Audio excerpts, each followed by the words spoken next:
আজি আপোনালোকলৈ পানী পুৰি ফুচকা ৰেচিপি এটা লৈ আহিছোঁ।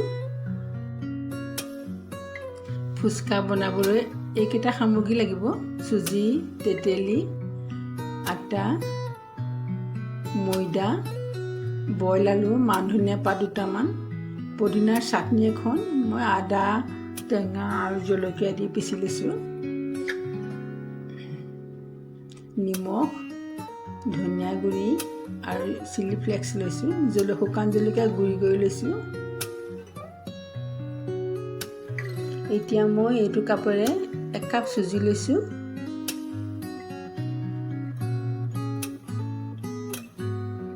চামুচ আটা লৈছোঁ,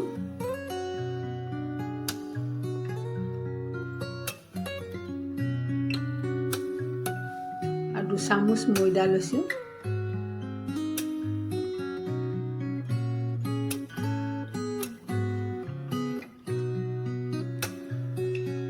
এতিয়া অকণমান নিমখ দি দিব।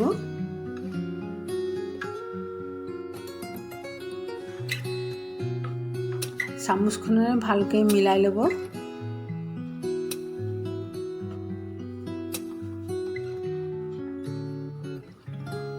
এতিয়া পানীখিনি কম কমকৈ দি সানি থাকিব। পানী কম কমকৈ দিলে এটা হিচাপ পাব।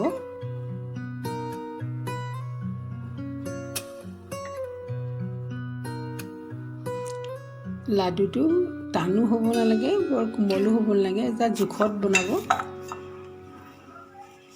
এখন কোমল কটন কাপোৰ এখনে 20 মিনিট সময় এনেকৈ থৈ দিব। 20 মিনিট সময়ৰ পাছতহে হৈ উঠিব। আমি এতিয়া থৈ দিম 20 মিনিটৰ পাছত। আমাৰ 20 মিনিট সময় হৈছে। মই আটাখিনি চাওঁ এতিয়া। হৈছে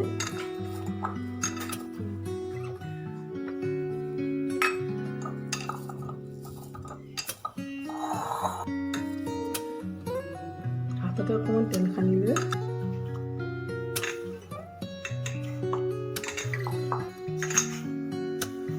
এতিয়া মই সৰু দুভাগ কৰি লৈছোঁ।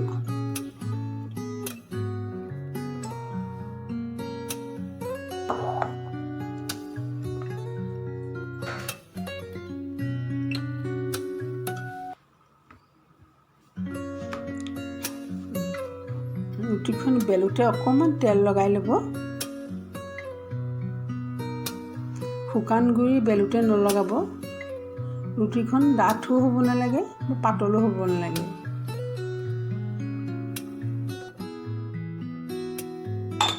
এতিয়া এটা মই কুকি কাটাৰ হ'লেও হ'ব, বিস্কুট কাটা, যিকোনো এটা গিলাচ বা কিবা সাঁফৰ এখন লৈ এতিয়া এনেকৈ কাটিব লাগিব ফুচকাটোৰ জোখত।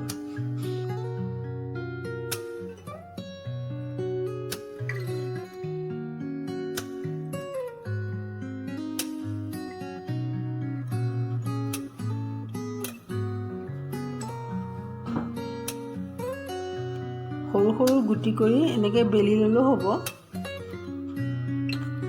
বেলি হ'লে ওপৰটো নুশুকাবৰ কাৰণে এখন কাপোৰে ঢাকি ৰাখিব। এতিয়া আমি কেৰাহী এখনত ৰিফাইন তেল গৰম কৰি ল'ম। তেলখিনি ভাল ধৰণে গৰম হ'ব লাগিব। অকণমান ধোঁৱা ওলোৱাৰ সৈতে পুৰিখিনি এখন এখনকৈ দি যাব লাগিব।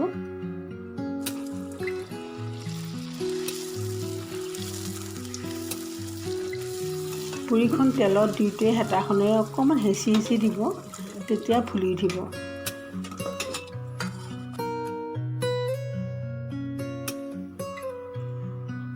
যেতিয়া পুৰিখন ফুলি উঠিব তেতিয়া গেছৰ ফ্লেমটো অকণমান কমাই দিব, কমাই দি ভাজিব। তেতিয়া মচমচীয়া হৈ উঠিব। দেখিছেনে পুৰিখিনি ইমান ধুনীয়াকৈ ফুলি উঠিছে। আপোনালোকেও এনেকৈ বনাই খাব।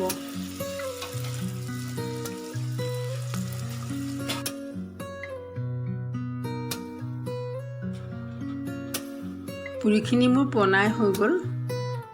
পুৰিখিনি ভাল ধৰণে ফুলিলে।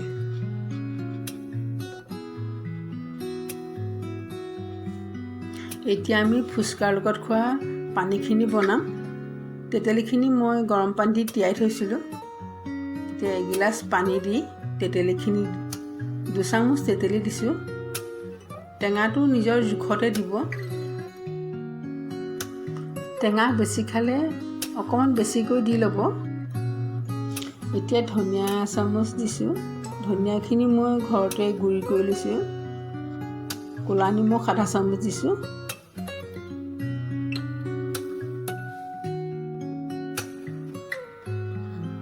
এতিয়া আমি পদিনাৰ চাটনিখিনি বনাম। পানী এগিলাচ দি লৈছোঁ।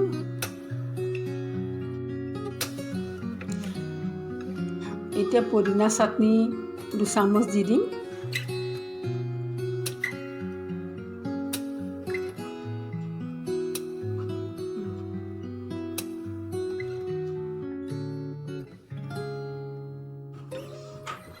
চাটনিখিনি ভাল ধৰণে মিহলাই ল'ব।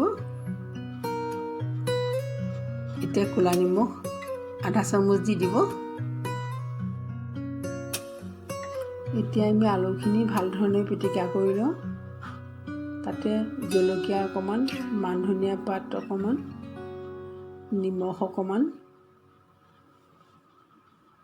ভাল ধৰণে আলুখিনি সানি ল'ব লাগিব। ইয়াত এতিয়া পদিনা চাটনি অকণমানো দি দিছোঁ। অকণমান জলকীয়া গুড়ি দিছোঁ।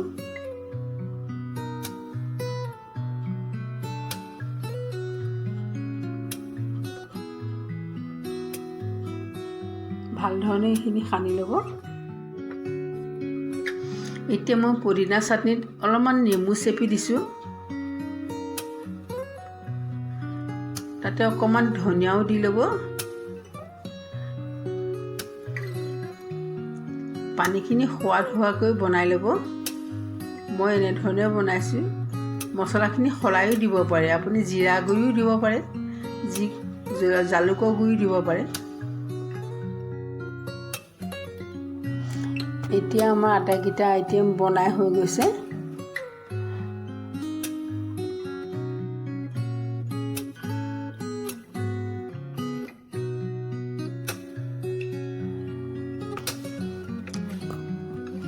তেতেলী পানী আৰু পদিনা পানী, টেঙা জ্বলা নিমখখিনি আপোনালোকৰ নিজৰ জোখমতে দি ল'ব, যিমানখিনি খায়। মোৰ ফুচকাকেইটা একেবাৰে খৰখৰীয়াকৈ ধুনীয়া হৈ গৈছে। এতিয়া আমি কেনেকৈ ভৰাই তাকে চাওঁ আহক। আলুখিনি ভিতৰলৈ ভৰাই ল'ব ফুচকাটো ভাঙি।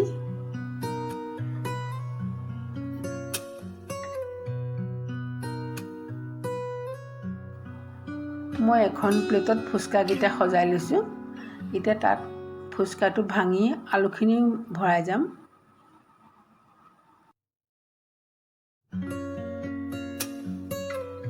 এতিয়া ফুচকাটো তেতেলী পানীখিনি ভৰাই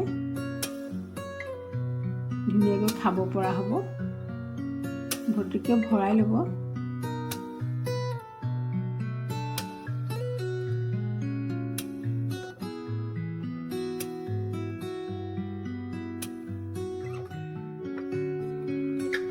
এনেধৰণে ভৰাই ভৰাই ল'ব।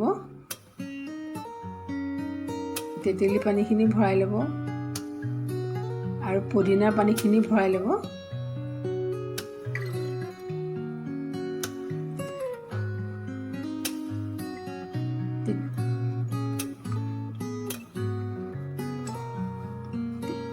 তেতিয়া বেলেগ বেলেগ সোৱাদ পাব।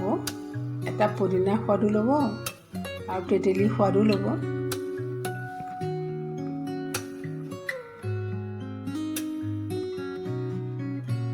আপোনালোকে এনেধৰণে বনাই খাবচোন, খুব ভাল পাব। ভাল পালে লাইক আৰু শ্বেয়াৰ কৰিব আৰু মোক কমেণ্ট ছেকশ্যনত জনাব।